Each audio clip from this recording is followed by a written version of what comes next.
informada do que eu em relação a isso. Olha, entrou no ar. Boa tarde a todos que estão acompanhando essa live pelo meu canal aí do Facebook, Marlos Costa. Quero dar boa tarde para a nossa convidada de hoje, que é a secretária de Fazenda do município de Niterói, Giovana Victor. Tudo bem, Giovana? Boa tarde, Marlos. Tudo bem? Obrigada pelo convite. Eu que agradeço, Giovana. Você está participando, eu sei que sua agenda é uma agenda muito intensa, mesmo nesse momento da pandemia, do isolamento social, mas a gente em casa tem um trabalho muito grande, enfim, são inúmeras videoconferências, chamadas de celular. Eu creio que a gente tem trabalhado mais ainda em casa do que se fosse presencialmente na própria prefeitura, e ainda tem a questão das tarefas domésticas, né? A gente estava agora, antes de entrar no ar, comentando sobre as crianças. Isso não é fácil, né? Porque tem lição da escola, tem a aula online que a gente tem que acompanhar, e as crianças também no isolamento acabam, enfim, ficando um pouco inquietas também, que não podem sair. Então tem tudo isso, administrar a casa, administrar o trabalho, conter também, enfim, a natural ansiedade de todos nós para que isso termine logo, mas isso não depende da gente, depende muito também da nossa responsabilidade em seguir as solicitações, as orientações das autoridades de saúde para que logo a gente saia disso. Então, Giovana, te agradeço muito a sua disponibilidade. Daqui a pouco você vai estar com o prefeito Rodrigo Neves na live de todo dia, né? De Niterói, que todo dia há essa preocupação com a transparência, de mostrar para o cidadão o que está acontecendo. Infelizmente, o que acontece em Niterói não é o que está acontecendo na maior parte das cidades do Brasil, e aqui na minha cidade, São Gonçalo, nós temos uma dificuldade muito grande de ter informação por parte do poder público municipal, essa transparência sobre o que está acontecendo. Enfim, há um problema grande na cidade de São Gonçalo, e que a gente espera que a população, já que o governo não está fazendo a sua parte, o governo municipal de São Gonçalo, a população possa cada dia mais escutar as autoridades de saúde para que possamos sair o mais rápido possível dessa pandemia. Mas, Giovana, eu tenho acompanhado muito o que está acontecendo em Niterói, e há um debate que eu acho um debate reducionista e que não é verdadeiro, sobre divisão de isolamento social e economia. E aí há muitos apelos por parte de alguns setores minoritários da sociedade de se abrir logo todo o comércio, todas as atividades, como se isso fosse restabelecer a normalidade que vai ser restabelecida de acordo com a orientação das autoridades de saúde.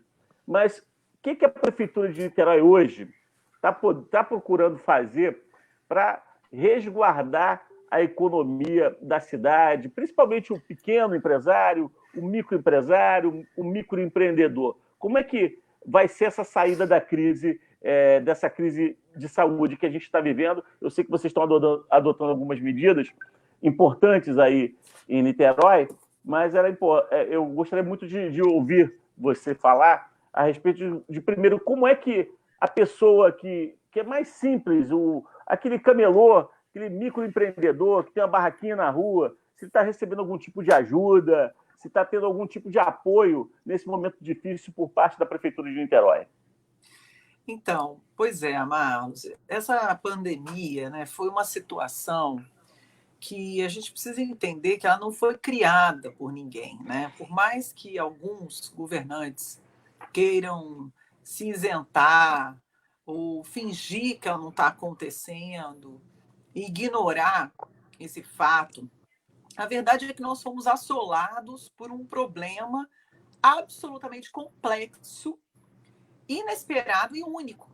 A nossa geração, Marlos, não viveu isso. Eu acho que a última grande pandemia foi aquela chamada febre espanhola, que matou milhões de pessoas na Europa e no Brasil, em todo o mundo, né? Mas, e aí, agora, por circunstâncias também da globalização, as pessoas viajam muito, viajam de avião, então se deslocam de uma maneira muito rápida. Esse vírus ele se propaga muito rápido, pela característica dele. Ele não é nem muito assassino, nem muito letal, e não é muito forte também. Ele morre com água e sabão. Sim, é A verdade. principal característica dele é que ele se propaga muito rápido. Então, o fato dele se espalhar muito rápido faz com que muitas pessoas fiquem doentes ao mesmo tempo. E aí, muitas pessoas ficando doentes ao mesmo tempo, um percentual delas vai ficar grave, vai agravar. Principalmente as pessoas mais velhas, ou as pessoas que já têm outros tipos de doença. Então, isso faz com que muitas pessoas precisem do serviço de saúde ao mesmo tempo. E aí sobrecarregue o nosso serviço de saúde mais do que ele já é sobrecarregado tradicionalmente aqui na nossa região. Niterói, São Gonçalo e no Rio de Janeiro como um todo. Então, essas circunstâncias todas nos trouxeram um problema, Marcos, que não fazia parte da nossa expectativa, do nosso planejamento. Ele foi uma coisa absolutamente inesperada. Só que o governante, no caso aqui, o nosso prefeito Rodrigo Neves, ele não pode se isentar e fingir que não é com ele. Um governante, quando ele é eleito, as pessoas depositam um voto, elas estão depositando a confiança delas na pessoa. E aqui nós temos o orgulho de ter uma pessoa que fez questão de honrar esse voto de confiança. É um voto de confiança do cidadão e da cidadã. Então, o prefeito subiu na responsabilidade e nós encaramos de frente esse problema. Desde o dia 14 de março, Marcos, foi implementado esse comitê de crise, que eu faço parte, porque eu sou secretária de Fazenda, cuido do dinheiro da prefeitura, cuido dos recursos da prefeitura. Cuido dos recursos não é de hoje. Desde o final de 2013, quando eu cheguei aqui, eu era então secretária de Planejamento, agora eu sou secretária de Fazenda. Eu sou servidora pública concursada, como você, né, Marcos? Você é do TCE. É verdade. Fala para mim. Eu sou do Tribunal de Contas do Estado, Giovana. Sou analista de controle externo do tribunal há 20 anos, né? Então, o analista de controle externo é aquele profissional do tribunal que exerce a fiscalização em nome do Tribunal de Contas do Estado. Enfim, faz a fiscalização da administração pública. Cuida da aplicação do recurso direitinho. Exato. Então, você sabe que eu tive essa experiência de exercer mandato de vereador aqui na minha cidade, mas antes de exercer o mandato de vereador, eu já tinha uma experiência no Tribunal de Contas de quase 10 anos, de fiscalizar câmaras municipais, prefeituras municipais. Que beleza! Secretarias de Estado, enfim, e essa bagagem, né, é uma bagagem importante quando a gente está na gestão pública. E como que você também tem uma experiência como servidora pública efetiva, e aí depois assumindo essa tarefa tão complexa de administrar o dinheiro dos outros, né? Porque é isso que o secretário de Fazenda faz, né? Tá, é muita responsabilidade. De milhares de pessoas. Então, a responsabilidade é muito. Imagino você em casa, às vezes, se preocupando com os problemas da prefeitura. Olha, será que essa semana a gente consegue pagar a conta do hospital? Será que consegue pagar o salário de todos os servidores? Né? Isso não é fácil. Olha, isso aqui para a gente é uma obsessão. Você sabe que nesses anos todos a gente não atrasou nenhum dia de salário nem de aposentado. Não sei se você lembra. No final de 2015, final de 2016, foram anos muito difíceis, né? 2015, 2016 para o estado do Rio de Janeiro. O valor do barril de petróleo caiu muito e o dinheiro dos royalties, de uma maneira equivocada, o Rio usa para pagar salário, usa para pagar aposentado. Então, quando o dinheiro diminuiu, ele não tinha nenhuma poupança, não tinha nada. Então, deixou de pagar aposentados. Olha, aquilo deu na gente um senso de responsabilidade. Eu, na época, era secretária de Planejamento, que definia como que a gente ia gastar o dinheiro, distribuía todo o recurso dentro da prefeitura. Muitas noites sem dormir, porque a gente tinha uma cláusula que a gente não admitiria jamais atrasar. E tivemos que tomar medidas difíceis, medidas duras, dialogando com os setores, explicando por que talvez a gente tivesse que adiar algum aumento de salário alguns meses, para que a gente garantisse que o salário de ninguém atrasasse. Porque a gente entende assim, Marcos, o melhor aumento que você pode dar para uma categoria é aquele que você pode cumprir. Sim, a pior coisa é a população contar com o seu salário, com a sua aposentadoria, e ela não entrar para você pagar um aluguel, para você pagar uma conta de luz, entendeu?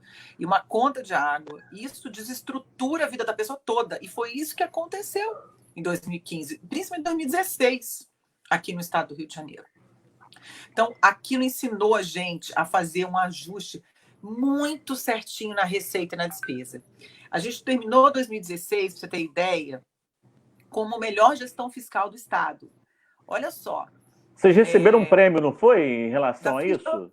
Então, em 2013, nós éramos o 68 do Estado, de 92 municípios, em gestão fiscal.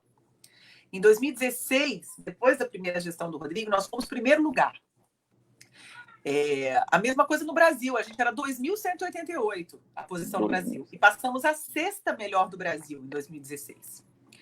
Porque ajustamos as nossas despesas, controlamos aquilo que dava para controlar e não atrasamos salários, fechamos no verde, fechamos no azul, digamos assim, as contas em 2016. Em 2017, mas assim, contado, né? Assim, você falou toda noite pensando... Igual o orçamento de casa, né? Você pensando como é que eu vou fazer. Igualzinho em casa, né? O cobertor é curto, né, Marlos? Então, bom, aí em 2017, o que aconteceu? Aumentaram muitos recursos dos royalties para Niterói, porque tradicionalmente Niterói não tinha um recurso de royalties muito alto. Giovana, isso é importante, eu acho, você explicar isso melhor para quem está assistindo a gente, porque parece até que a pessoa vê Niterói muito organizada, todo o trabalho que vocês fizeram ao longo desses anos, e parece até que quando vocês chegaram na prefeitura já tinham bilhões de royalties na prefeitura de Niterói. Isso não é verdade, né? A gente tinha 300 milhões de dívidas, a gente não tinha o menor sistema de controle de despesa, nós não sabíamos aonde os recursos eram gastos, porque a gente não conseguia emitir relatórios. Isso aqui era muito desorganizado do ponto de vista da gestão, Marlos. Era impossível fazer gestão. Tanto que nossa primeira atividade foi fazer a modernização de sistemas, implementamos a comissão de gestão fiscal, que o prefeito se reúne toda semana com o secretário de Fazenda, secretário de Administração, secretário de Planejamento, para decidir para onde vão os recursos, porque ali a gente se apropriou da gestão. Então, esses primeiros 4 anos, a gente colocou toda a ordem na casa, porque, gente, até na nossa casa é assim. Eu não sei se vocês têm isso. Eu tenho amigas que ganham muito mais do que eu. Elas estão sempre devendo. E amigas que ganham bem menos e conseguem economizar dinheiro, comprar apartamento, comprar carro. Porque nunca é... Claro, tem também, às vezes, se ganha muito pouco. Mas, às vezes, não é só quanto se ganha, mas também quanto se gasta. E como se gasta. Por isso que tem que ter uma estratégia de planejamento, para olhando quanto você tem para gastar, como que você vai gastar primeiro, com o quê, ouvir a sociedade para fazer essas escolhas. Não, eu primeiro vou fazer o ajuste da coleta do lixo. Não, acho que é mais importante regularizar a merenda escolar. Então, fazer as pactuações com a sociedade sobre o que vai ser priorizado, como que você vai gastar os recursos primeiro. E o tempo todo ficar comunicando com a sociedade, explicando para a sociedade por que você está tomando aquelas decisões. Porque você tem aquele tanto de recurso naquele momento. Você vai gastar em uma coisa primeiro, depois você vai gastar em outra. E ali você vai também legitimando o seu mandato, legitimando o processo de governo. O prefeito fez isso durante todos os anos aqui. Fizemos planejamento participativo, ouvimos a população, comunicávamos, implantamos todo o processo de transparência em decorrência dessa modernização. Então, quando terminou 16, a gente que fez o ajuste. Então, a gente estava ali no 0 a 0.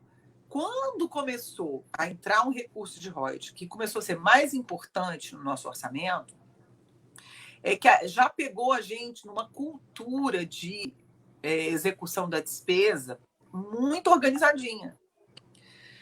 Então, também já com a experiência do Estado do Rio de Janeiro e de outros municípios do Rio que gastaram os recursos de royalties de uma maneira muito irresponsável, só trocando o calçadão, o piso do calçadão da praia, não sei o quê, a gente quis fazer uma coisa diferente. A gente fez uma poupança, Marlos. O prefeito mandou para a Câmara de Vereadores uma emenda à lei orgânica do município, separando um tanto de recurso que entrava de royalties, a gente ia colocando numa poupança. E ali, toda vez, a gente coloca nessa poupança. E esse recurso pertence à cidade. Toda vez que eu falo dessa poupança, eu convido as pessoas para conhecer o site www.niteróidofuturo.niterói.rj.gov.br. O Niterói do Futuro tem ali o saldo da conta da poupança dos royalties, que as pessoas podem conhecer que esse dinheiro é da cidade. Então, começamos a poupar, porque a gente sabe que esses recursos, eles num dia vêm, em outro dia não vêm.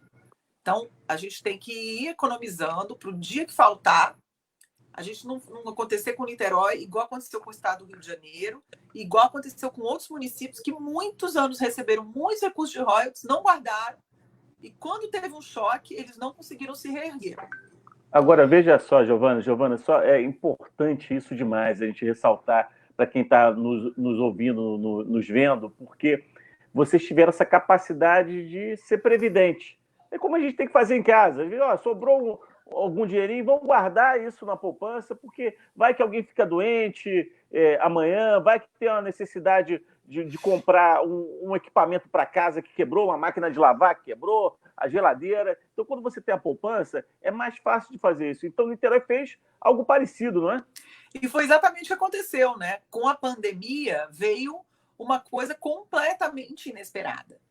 Então, nós estamos agora usando o dinheiro que nós poupamos para garantir uma série de políticas para fazer com que a cidade fique mais protegida nesse ambiente de tanta dificuldade, que as pessoas têm que ficar em casa.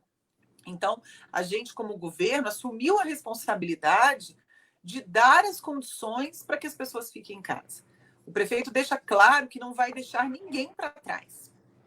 Então, o que ele fez aqui? A primeira coisa, Marlos, foi a implementação do projeto de apoio aos microempreendedores individuais, porque a gente sabe que essa turma muitas vezes trabalha para pagar a janta, né? Trabalha de dia para pagar a janta, ou almoço para pagar a janta. Então, a gente passou a estruturar e distribuímos um cartão de compras.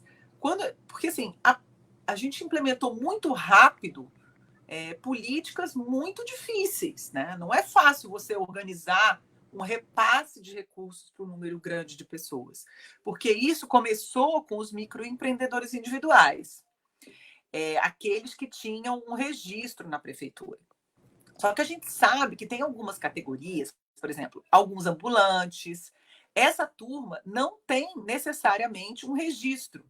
Então, nós, além de distribuir os recursos para os microempreendedores individuais, distribuímos também para aqueles que não têm registro na fazenda, ambulantes, aqueles que estão cadastrados na economia solidária, catadores, que são as pessoas, pescadores. Catadores também? Catadores. Os catadores, mas vocês têm o cadastro dos catadores? Vocês conseguiram isso se organizar? Foi muito legal. Já tínhamos, né? Isso que a gente usou nesse chamado Busca Ativa, nós buscamos todos os cadastros que nós tínhamos na prefeitura. Então, a companhia de limpeza, ela tinha um cadastro lá dos catadores do Morro do Céu. Sim. Então, a gente pegou esse cadastro, que tinha mais ou menos 120 nomes. A ordem pública tem os ambulantes cadastrados que podem atuar na cidade. Então, nós pegamos o cadastro da Secretaria de Ordem Pública. Quer dizer, as secretarias, os setores da prefeitura se comunicam, né? Um fala com o outro e aí você conseguiu as informações. Claro, daí eu saí catando toda a cidade quem tinha cadastro. Aí a gente conseguiu, e aí fizemos o cartão para essas pessoas. A gente conseguiu e já distribuiu lá na cidade da Ordem Pública, lá na Secretaria de Assistência Social. Distribuímos para os artesãos, aqueles que trabalham no Campo de São Bento. Sim, eu tenho até isso. Eu tenho uma amiga minha que mora em São Gonçalo, mas é artesã em Niterói, tem uma barraquinha em Niterói, então ela recebeu o benefício. Ela me falou. Ela me falou. A gente entende que a pessoa tem economia dela ali para ela. Exatamente. A gente sabe que não vai compensar, não é suficiente, mas pelo menos a questão da segurança alimentar, né, o mínimo de sobrevivência para o período, com o cartão de compras, a pessoa pode ir ao mercado, comprar cesta básica, se tiver algum remédio que ela não pode deixar de tomar, pode comprar na farmácia.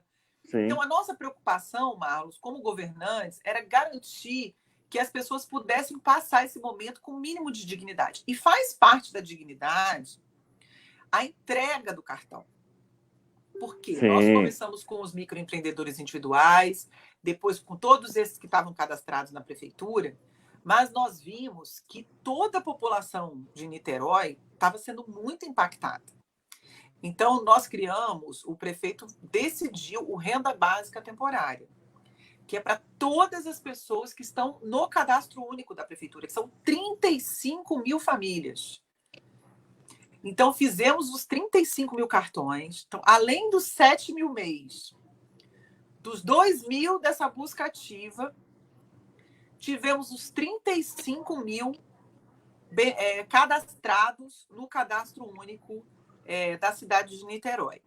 Não só os beneficiários do Bolsa Família, mas todos os cadastrados, que são aqueles que têm até 3 salários mínimos ou meio salário mínimo per capita na família.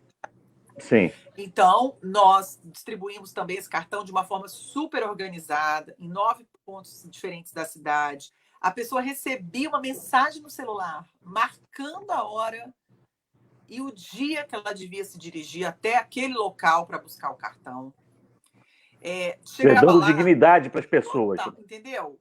Para não criar tumulto, não ir todo mundo no mesmo horário, ficar na fila. Então, as pessoas chegavam, ganhavam uma máscara, passavam álcool gel na mão, entregavam a cópia da identidade, pegavam um cartão de compras, saía com o cartão de compras, a gente nem botou crédito nesse momento. Depois que todos os cartões foram distribuídos, é que a gente colocou o crédito. Porque tinha perigo da pessoa ser assaltada, a gente não queria que as pessoas corressem esse risco na rua. Bem lembrado, bem lembrado. Então, bem depois lembrado. Que elas foram para casa, a gente colocou o crédito. Então, ao todo, Marcos, e aí o primeiro, ainda houve mais um benefício que foi para as famílias que têm filhos em escolas municipais. Porque assim que o prefeito fechou as escolas, a gente tinha uma preocupação muito grande com a merenda das crianças. Porque sim. A gente sabe que muitas crianças só se alimentam no colégio, né? A única refeição estruturada do dia. Então, a gente ficou muito preocupado com a alimentação das crianças, porque também a pessoa sem se alimentar direito acaba ficando doente, né, Marlos? E aí pior. Sim. Então, distribuímos, assim que as escolas foram fechadas, 35 mil cestas básicas. Naquele momento, ainda era possível distribuir cesta básica, porque não tinha transmissão comunitária, ainda a doença não estava circulando na cidade. Mas quando ela passou a circular, a gente também entregou o cartão de compras para 11 mil famílias, que são aquelas que não estavam no cadastro único e têm filhos na escola pública. Então, ao todo, foram mais de 50 mil famílias de Niterói que receberam um cartão de compras que tem 3 parcelas de R$500. E aí, tendo em vista esse tamanho dessa crise, o prefeito estendeu essa renda básica do cadastro único e dos cadastros da busca ativa até dezembro. Então, com isso, a gente vai garantir uma estabilidade na cidade nesse momento que vai ser muito difícil, de muito desemprego, de muitas lojas fechando, em decorrência ainda das consequências econômicas da pandemia. Então, essas foram as medidas que, graças a essa poupança que nós fizemos desde 2013, nós conseguimos proteger a nossa população. Agora, é lógico, a gente protege a população e tem que proteger a economia também, porque nós precisamos, de fato, fazer com que as empresas... Nós precisávamos fazer com que as empresas sobrevivessem a esse momento da pandemia.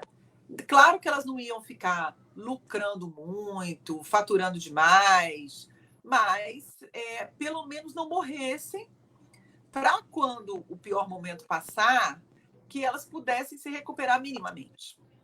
Então, nós desenvolvemos programas aqui também na área econômica. O primeiro deles foi um programa chamado Supera Niterói, em que a prefeitura paga os juros de empréstimos para capital de giro de micro e pequenas empresas. Empréstimos de 25 mil a 250 mil reais. Nós fechamos um acordo com o Banco do Brasil, criamos um fundo de 35 milhões para que o Banco do Brasil fizesse os empréstimos e a gente pagasse, então, os juros. Só que todo o sistema financeiro está com muita dificuldade de conceder empréstimo, mesmo a gente garantindo os juros, sabe, Marcos? Nós estamos tentando fazer uma série de ajustes nesse programa, porque o governo federal não repassou os recursos que ele ia repassar de garantia para esses bancos públicos. Então, eles estão com muita dificuldade. Sorte que nós desenvolvemos também um outro programa, que é o Empresa Cidadã. Preocupados como nós estávamos com os empregos, nós nos comprometemos, como prefeitura, de pagar a folha de salário para até 9 funcionários, para aquelas empresas que têm até 19 empregados, durante 3 meses. Então, a Prefeitura de Niterói paga um salário mínimo para até 9 funcionários por 3 meses, desde que a empresa se comprometa a não demitir ninguém em até 6 meses após a adesão ao programa. Então, com isso, Marcos, nós apoiamos 2.800 empresas da cidade e 11 mil empregos, só da folha que eu estou pagando, fora o que a empresa garantiu de estabilidade por ter aderido ao programa. Isso é mais de 1/3 das empresas que funcionam em Niterói com até 19 funcionários. Então, o programa Empresa Cidadã, a gente já depositou 2 meses para essas empresas. Não, desculpe, 1 mês, no segundo dia útil de maio. E no dia 2 de junho, nós vamos depositar a segunda folha dessas empresas, um salário mínimo por empregado. E ali, nós estamos, então, conseguindo que as empresas não demitam. São pequenas lojinhas, entendeu? Uma lanchonete, uma padaria, uma floricultura, é um pequeno restaurante, que às vezes a pessoa demorou anos, 30 anos para se estabelecer, criar uma clientela, e por causa da pandemia a gente vai perder tudo isso. Então está sendo muito bem sucedida essa experiência, e de fato a prefeitura conseguiu dar atenção para as empresas como a gente esperava. Agora nós estamos trabalhando nesse programa de crédito com outras instituições, que não só o Banco do Brasil, para que elas consigam pegar empréstimo, porque no caso da Empresa Cidadã não é empréstimo, a prefeitura está dando o recurso para pagar a folha. E no outro caso do empréstimo, como nós não podemos emprestar, nós estamos contratando entidades que têm autorização para emprestar, para que a gente consiga realmente garantir o capital de giro para essas empresas, com o Supera Niterói. Então, nós adotamos aqui, Marcos, é importante dizer, políticas que não deveriam nem ter sido iniciativas do município, mas sim do governo do estado ou da União, que é quem tem a capacidade financeira para fazer esse tipo de política robusta macroeconômica, para manutenção de empregos, para garantir... Inclusive, teve um comentário que passou agora aqui na tela, que eu vi, eu acho que foi a Mi que comentou, falando que Niterói está parecendo um outro país dentro do estado do Rio de Janeiro, pelas iniciativas que Niterói vem fazendo. Olha o comentário da Mia. A cidade de Niterói está se comportando como se fosse outro país dentro de nosso estado. Enfim, eu estou escutando você atentamente e percebo que muitas dessas iniciativas eram iniciativas que caberiam ao governo federal, por exemplo. O apoio aos empresários, através de empréstimos, por exemplo, para o capital de giro, para ele segurar a empresa dele, ele conseguir passar por essa tormenta, passar por esse problema, era uma iniciativa que deveria ser do governo federal, porque é ele que tem a política econômica, o detentor da política econômica e dos recursos é o governo federal, que poderia estar fazendo isso, inclusive com os bancos oficiais. Niterói não tem banco oficial. Né? Por isso impressionante o descaso. Você vê, o governo federal, Marcos, ele encaminhou um projeto de lei, essa renda básica que a Caixa está distribuindo, era R$200. Sim, poucas pessoas estão se lembrando disso, era R$200. Quem aumentou para 600 foi o Congresso. Foi o Congresso Nacional. E ali, nem esses 600, o governo se enrolou todo para distribuir. As filas quilométricas da Caixa Econômica. Um aplicativo que ninguém conseguia baixar. Aí tinham que ir para a fila da Caixa. Quantas pessoas foram contaminadas nas filas? Isso é desumano, Marlos. Isso não é respeitar o cidadão e sua cidadania. É cidadão. Nós aqui, Marlos, somos servidores públicos. Independente se você é o prefeito, secretário, um médico, ou se você é um enfermeiro, ou se você é um guarda municipal, um professor, nós estamos aqui para servir ao público e devemos respeitá-lo na sua cidadania. E não fazer isso que fizeram com as pessoas, de ter que, às vezes, a gente via mulheres com um bebezinho recém-nascido, desde 5, 6 horas da manhã, numa fila de um banco, gente. Como se estivesse fazendo uma esmola e não fosse um direito da pessoa. E aí tinha problema no CPF, ia para a Receita Federal, ia para a fila da Receita, depois voltava para a fila da Caixa e não conseguia resolver. Marlos, quando eu quase caí dura, eu faço parte de um grupo, né? Porque eu sou servidora federal, né? E aí, quando eu descobri que eles estavam tirando do cadastro quem não estava kit com a Justiça Eleitoral, eu quase caí dura, gente. Eu falei, eu não acredito que eles estão fazendo. Eles não entenderam o espírito da política. O espírito da política é a gente fazer com que as pessoas sobrevivam num momento de guerra. Então, como que eu vou querer que a pessoa se ajuste na legislação eleitoral, vá lá, pague uma multa de R$1,50, nos tribunais todos fechados, porque estava tudo com pandemia. Sim. Para ela ter direito de receber R$600, gente. Não entenderam o espírito. É um momento de guerra, como você falou. E aí tem um presidente que gosta tanto de falar em guerra, gosta tanto de falar em conflito, né, porque diz que é militar, e era esse momento que a gente deveria ver esse espírito de combate, para combater o vírus. Não é para dar tiro, não, é para combater o vírus e proteger a população. Porque é isso que a gente espera do governante. Mas por que elegeu o inimigo errado, né? Ele tinha um inimigo perfeito. Verdade. Ele gosta tanto de ter inimigo, ele podia ter escolhido o coronavírus, o Covid-19, como inimigo e mobilizado as Forças Armadas para montar o hospital de campanha, ter obrigado algumas empresas a produzir respiradores no Brasil, ter importado ou determinado que indústrias produzissem máscaras e equipamentos de proteção para os nossos profissionais de saúde, mas não fez nada disso, Marlos, foi tudo descoordenado. Não, ficou, na verdade, incentivando aglomerações em Brasília. Enfim. Que horror, entendeu? É uma coisa horrível. Então, a gente percebe que não tem governo federal hoje coordenando a crise.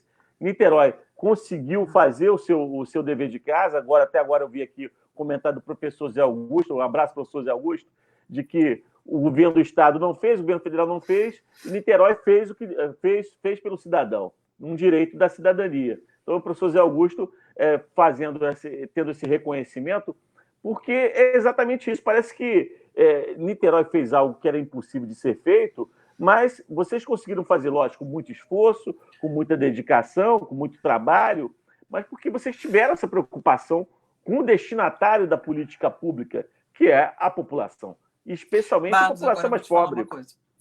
Eu vou te falar uma coisa, Marcos. Quando a gente tem um propósito, o prefeito Rodrigo sempre teve o propósito de chegar na população mais pobre.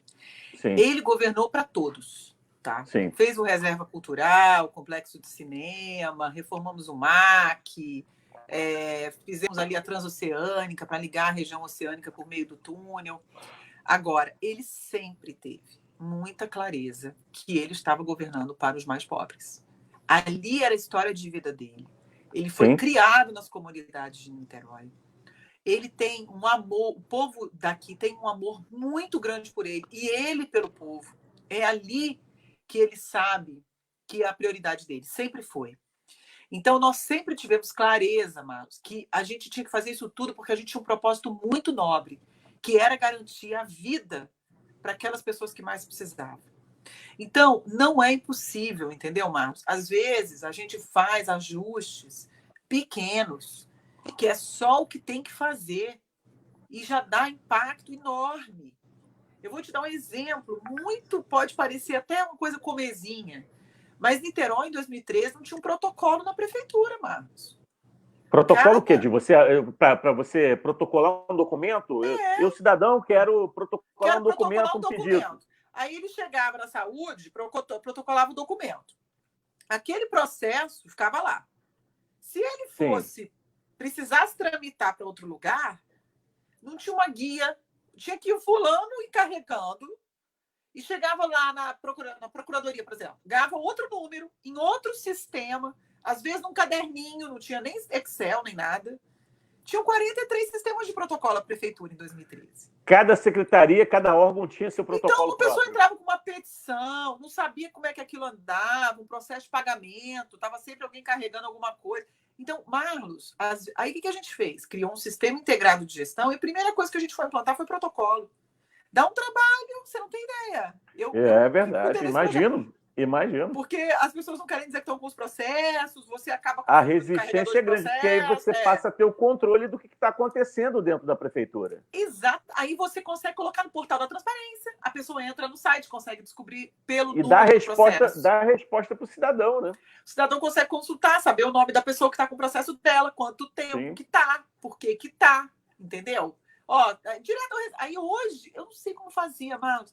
Hoje eu recebo as coisas. Qual é o número do processo? A gente só trata as coisas assim hoje em dia. Sim.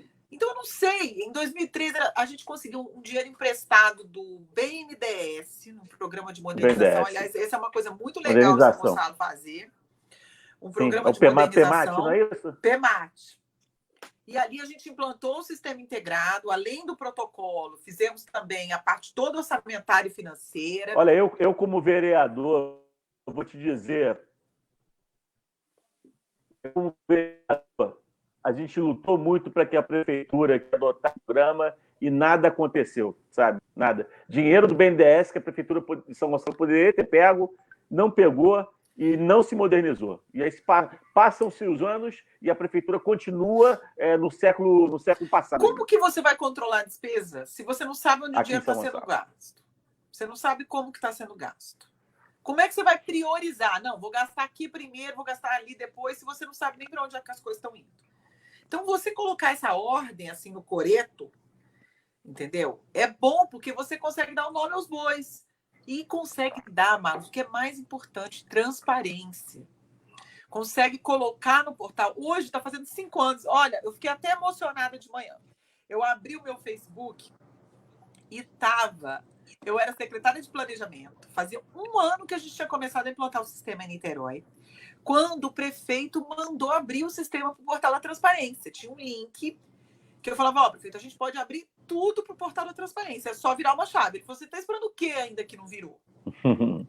E com essa decisão de disponibilizar para a população as mesmas informações que a gente usa aqui para tomada de decisão, nós fomos o primeiro lugar em transparência no estado do Rio de Janeiro. Então, há 5 anos atrás, em 2015. 2015. Hoje estava no meu Facebook. Eu tomei um susto, porque foi um ranking que era Ministério Público Federal, Ministério Público Estadual, CGU, TCU, juntou todo o sistema U para fazer um ranking de transparência. E nós fomos lá no auditório do Ministério Público Federal, lá no centro do Rio, eu, secretário de Fazenda, secretária executiva, ver o anúncio. Quando a gente viu, Niterói foi anunciado em primeiro lugar, Marcos, no ranking. Fiquei até emocionada. E nunca imaginei. A gente estava no estado de total desorganização, em 1 ano e meio antes, e depois passamos a primeiro lugar. E não é, Marcos, não tem nada que manda foguete para a Lua. Dá para fazer uma coisa que, às vezes, é o roteirinho e já ter grandes melhorias. Fazer o roteirinho dá trabalho. Exige do dirigente atenção. Me lembro que o prefeito, Rodrigo Neves, ele comprou essa bandeira da modernização porque ele viu que era aquilo que ia fazer ele governar. Aquilo que ia possibilitar que ele conseguisse realizar aquilo que ele tinha se comprometido com a população. Está aqui um comentário aqui, do Eliomar Can. Informação e transparência são essenciais. E é isso que vocês procuraram fazer lá.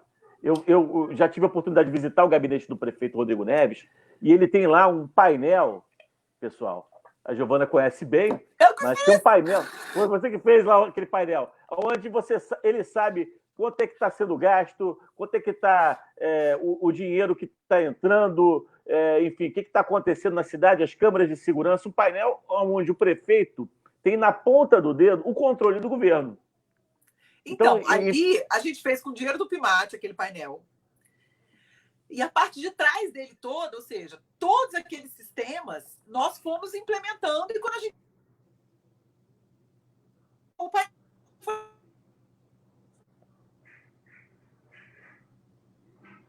As imagens lá do CIS, do Grado de Segurança Pública...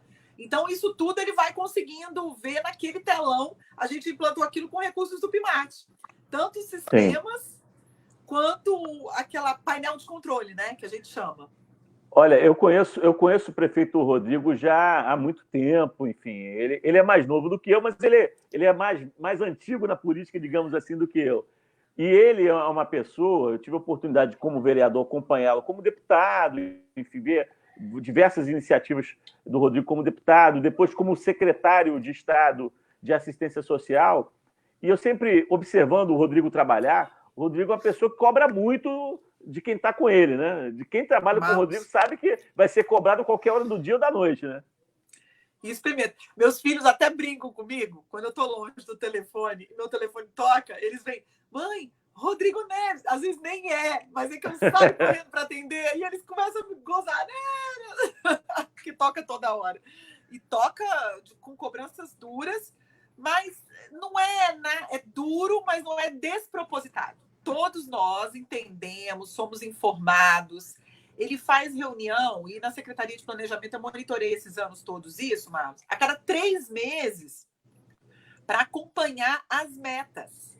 Cada secretaria, além das metas da gestão toda, que são aquelas que a gente tem que entregar depois de 4 anos, todo ano a CEPLAG discute com as secretarias metas anuais. São 4 ou 5 metas, depende do ano.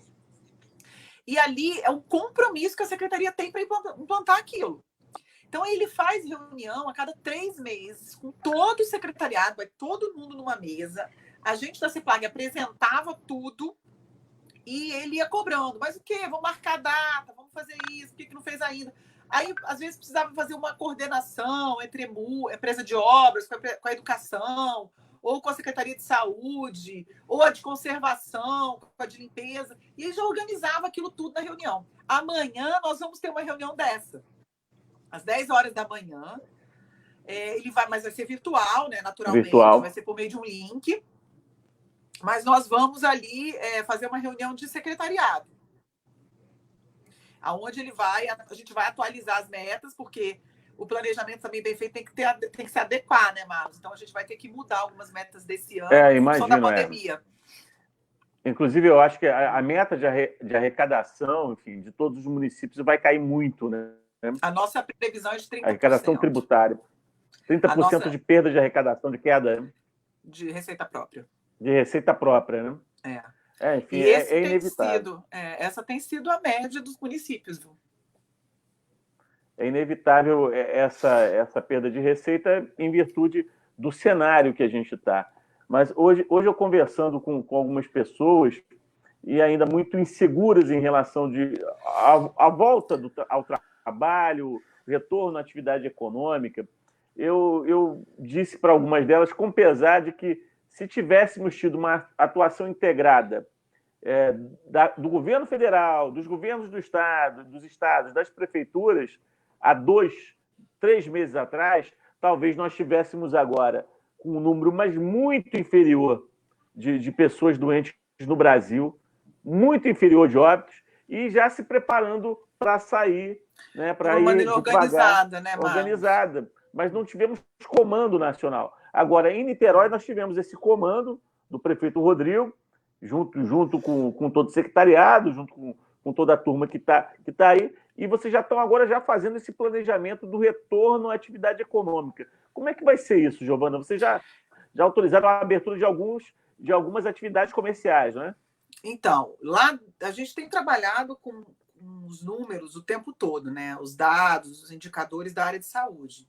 Esses são os nossos principais norteadores, Marlos. A gente vai de acordo com o que a Secretaria de Saúde... Nós também temos agora um comitê científico que é presidido pelo reitor da Universidade Federal Fluminense. E ali, então, ele determina, a partir das recomendações, da determinação desse comitê científico, é que as decisões são tomadas. Inclusive as decisões que nós tomamos no decorrer da pandemia. Testagem massiva, a parte de sanitização, a distribuição de kits, os centros de quarentena. Isso tudo foram medidas que foram planejadas e executadas a partir da recomendação da área de saúde. Eu tive conversando ontem, inclusive, com o secretário Rodrigo, e aí uma grande iniciativa que foi feita por Niterói, no sentido de controle da pandemia, e que é o que qualquer município poderia ter feito, foi utilizar, por exemplo, CIEPs para alojamento de pessoas que estavam infectadas, mas na verdade, com sintomas que não eram graves, né? Leves, né? Para que essas pessoas não voltassem para sua residência, às vezes residência com muita gente, né? 2, 3 cômodos e 10 pessoas, para que não contaminassem a sua própria família. Então, Niterói criou um modelo que qualquer município poderia ter feito de atendimento e de proteção social como esse. Então, não é só grana, são boas iniciativas. Boas iniciativas. E a gente pode copiar a iniciativa, gente. A gente não está aqui para pegar certificado de autoria de nada. A gente quer mesmo copiar. Tanto que o prefeito fez muitas reuniões com prefeitos da Europa, por meio da Frente Nacional dos Prefeitos, prefeitos de cidades espanholas, italianas, chinesas. E muitas dessas ideias vieram desses prefeitos, como a sanitização, os próprios centros de quarentena, a testagem massiva. Então, quando a gente percebeu, então, que em algum momento a gente precisaria fazer uma flexibilização do isolamento, a primeira coisa foi identificar quais seriam os norteadores, né? Quais seriam os dados que iam dizer para a gente se a gente podia ou não flexibilizar. E esses dados foram a velocidade da transmissão do vírus e a capacidade de atendimento da nossa rede de saúde. Dado isso, a gente começou a entender como que ia ser feita essa flexibilização. Então, pegamos um modelo que foi implantado no Rio Grande do Sul e que, a partir do resultado desses indicadores, você tem um número. Esse número vai dizer se você está no estágio roxo, vermelho, laranja ou amarelo de isolamento, indo do mais grave para o mais flexível. Então, o resultado desse indicador te dá uma cor, e ali o que vai abrir, vai fechar, o que vai funcionar, vai depender da cor. Então, no dia 20 de maio, 21 de maio, nós migramos da cor vermelha, que é uma situação de isolamento muito drástica, para a cor laranja, que é a tensão máxima. E por que o prefeito chamou modelo de transição para o novo normal, Marlos? Porque não vai ser uma normalidade como a gente está acostumado. A gente não vai voltar a ter uma vida como a gente tinha antes, enquanto a gente não tiver ou uma vacina ou um remédio para essa doença. Coisa que a gente ainda não tem, nem uma coisa nem outra. Então, enquanto a gente não tiver uma coisa ou outra, nós vamos ter que adotar medidas, protocolos, formas de nos comportar na sociedade diferentes do que a gente tinha antes. Então, todo mundo usa máscara, lugar fechado, tem um limite de ocupação, que no nosso caso aqui a gente colocou uma pessoa para cada 4 metros quadrados. Esse ano, festa de casamento e festa de 15 anos esse ano, infelizmente, não vai rolar, né? A não ser que realmente faça no ar livre, com uma distância. Mas quem quer festa de 15 anos com distanciamento social não dá. De máscara, né? Vai ficar difícil, não dá. Não dá. É melhor não. Melhor não. Mas, assim, eu tinha, né, uma festa marcada no meu aniversário. Olha, gente, que coisa, Marcos. Eu tinha mandado um convite, acho que era 10 de março. Nossa. Aí, dia 12 de março, eu vi a palestra lá na Frente Nacional dos Prefeitos do secretário de Vigilância Sanitária, que acabou a reunião no meio, tivemos todo mundo embora para os seus municípios tomar conta. Eu cancelei dia 15, mandei os convites dia 10, cancelei a festa dia 15. Não tinha condição mesmo. Mas, e aí enfim, começou a quarentena. Começou a quarentena e agora a gente já está passando para o estágio laranja. E está sendo muito interessante a experiência, porque todos os setores estão respeitando os protocolos, usando EPI, respeitando a lotação máxima dos estabelecimentos. Está muito interessante mesmo. Eu lembro que você até eu falei com você semana passada e você disse: eu vou me reunir aqui com o pessoal do setor de salão de beleza. A gente vai conversar a respeito desse retorno. Treinamento, e está todo mundo respeitando. Assim, eu acho que o setor empresarial de Niterói também está nota 10, sabe? Está de parabéns, porque apesar de ter sido muito atingido pela crise, ele está muito comprometido, ele entende a importância do valor da vida, da gente preservar os empregos, mas que sem vida para consumir, os negócios todos também vão fechar. Então, está sendo um orgulho, assim, realmente, trabalhar em Niterói. A sua sociedade, em todas as categorias, desde a população vulnerável, todos usando máscara, usando kit de higiene, até os empresários que estão reabrindo, usando os equipamentos de proteção individual, respeitando as regras de distanciamento, uso de máscaras, medição de temperatura. Então, assim, realmente, assim, eu acho que também, Marlos, as pessoas veem no governo pessoas comprometidas, sabe? com a vida delas, então não fica uma coisa de cada um por si, Deus por todos, sabe? De um comportamento egoísta. Porque há uma coordenação, há uma linha, há um caminho, você está entendendo? As pessoas veem no governo, na liderança do prefeito Rodrigo Neves, esse caminho, entendeu? Então, as pessoas sentem confiança e aí dão a sua parte. Quando elas estão numa situação, como às vezes pode até ser considerada, né, a de São Gonçalo, muito sem liderança, sem rumo, fica cada um querendo proteger a sua vida ali, desesperado, entendeu? Cada um fazendo o que dá. Então, é verdade, porque esse senso não ajuda. A gente sabe que já há alguns anos o Brasil passa por uma crise política onde há um descrédito muito grande da população em relação a quem está no poder, em relação aos governantes.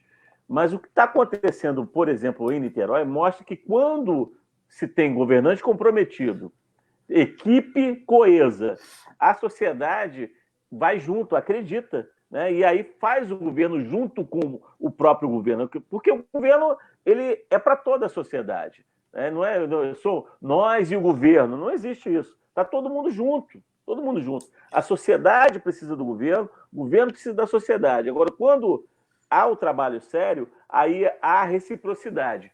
A população reconhece, percebe, colabora, e é o que a gente está vendo em Niterói, desde o empresário, como você está falando, até a população mais carente, mais humilde, né? que tem conseguido ter essa resposta por parte do governo de Niterói. Então, é algo que nos mostra, Giovana, e nos dá muita esperança, sabe? Porque eu vivo numa cidade que tem muita dificuldade nessa relação com o governo, exatamente porque não consegue ver uma liderança, não consegue ter respostas, não consegue ter transparência. Ontem, os dados do Covid em São Gonçalo mostravam que praticamente você tinha o mesmo número de óbitos para o número de curados. Os números oficiais da própria prefeitura. Há também uma subnotificação. A subnotificação é um problema em todos os estágios, né? A gente tem uma quantidade de pessoas contaminadas muito superior, às vezes, àquelas que estão aparecendo no Brasil todo, né? Uhum. No Brasil todo. Agora, eu escuto... Você está me escutando, não está? Tô, só a imagem que sumiu. Eu sumi só. Deixa eu ver se eu consigo voltar. Só um instante.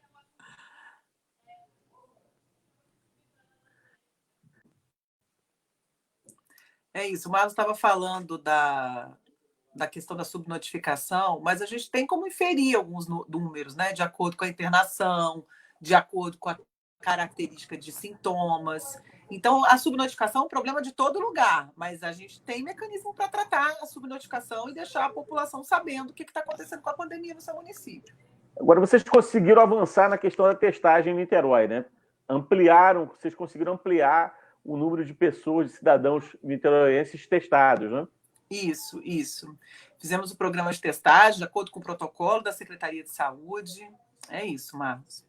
E aí, na verdade, enquanto a gente tiver essa situação do novo normal, quanto mais pessoas forem testadas, mais segurança a gente vai ter também para poder definir quais são os novos protocolos, né? Porque eu acho que também é muito, muito também de observar, do poder público observar o que está acontecendo, porque é uma doença absolutamente nova, com pouca informação, inclusive, sobre como os efeitos na sociedade. Enfim, quando ela começou aqui no Brasil, se falava muito na questão dos grupos de risco, dos idosos, do hipertenso, e é verdade que esse grupo é um grupo mais vulnerável à doença, mas, por outro lado, a gente vê também muitas pessoas na minha faixa de idade, em torno de 40, 45 anos, 50 anos, né, que eu posso dizer que eu sou relativamente jovem, né? Enfim. Somos, né, Marcos?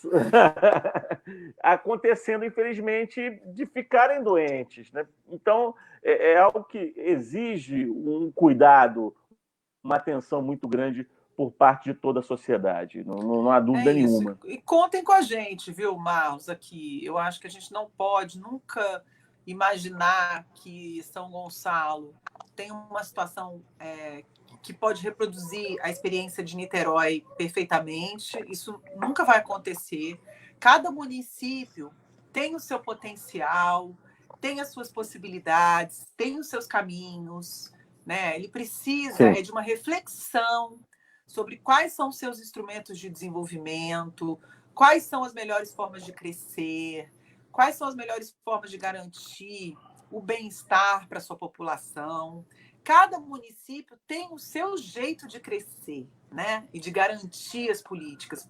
O que nós, gestores, temos que fazer é ter o olhar as estatísticas, olhar os dados, conversar com especialistas, buscar boas práticas e transmiti-las, transformá-las na prática ideal para o nosso município.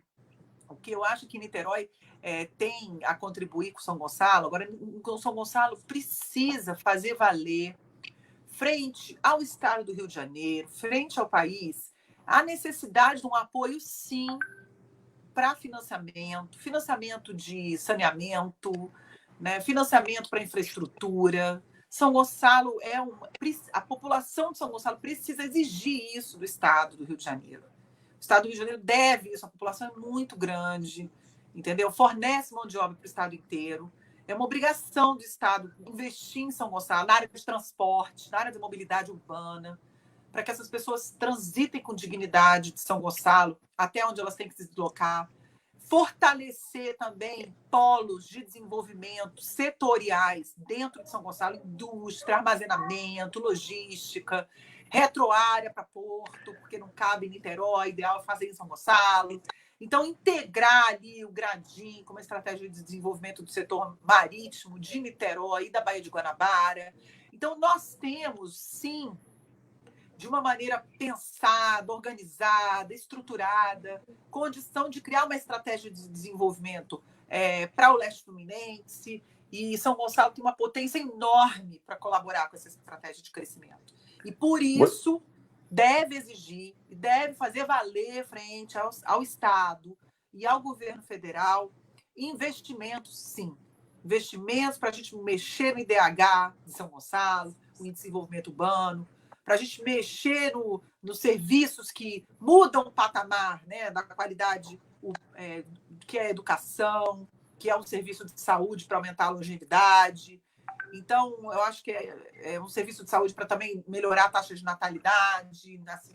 Então, assim, a gente tem que trabalhar isso para São Gonçalo. São Gonçalo tem direito de ter um olhar diferente do governo do Estado e da União, na minha avaliação. Olha, Giovana, você levantou vários pontos importantes, aspectos fundamentais para o desenvolvimento de São Gonçalo.